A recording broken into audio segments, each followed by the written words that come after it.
Başımızdan yaşım, gözlerinden kokundan ötünden, başımızdan taşım, başı sevgimizden danış, yorgun gözlerinden, özledince.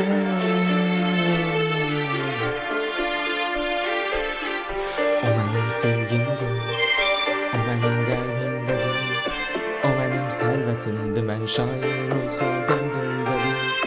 Seninle derdinle hisleri önüne sardım da, gülleyip yenen gülmeyincenin yazacağım aklımla.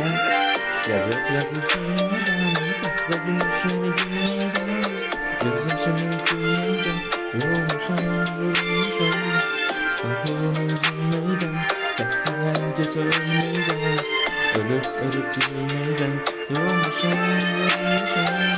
Yazıp sürmeden, sakladım şöyle gülmeden, gözyaşımı silmeden, yormuşam.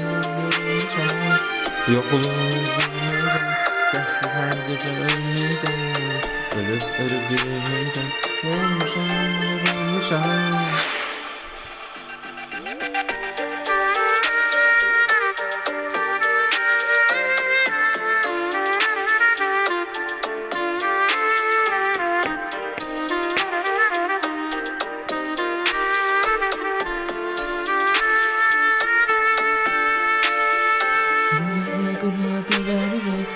Senin batazan yıllardı mutlu sevginin direnine, ne olsa yine direnirem, muhtaç kalmışam özlemine, demek ki boşuna güvenirim. Niye sevgini dilenirem, bir an düşündüm yanımdasan, belki bu sevgi acımısan, önümde kalan bu zamanı, tek kadınım ol yanımda kal, bu gece yanımda kal.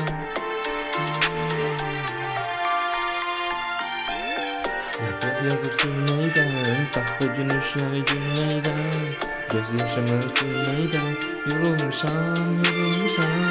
Yokluğunu üzülmeyden, sensiz her gece ölmeyden, ölüp dirilmeyden, yorulmuşam.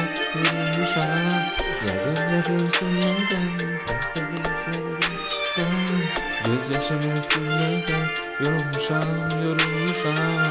Yokluğunu üzülmeyden, sensiz her gece ölmeyden, ölüp dirilmeyden, bezmişem, yorulmuşam.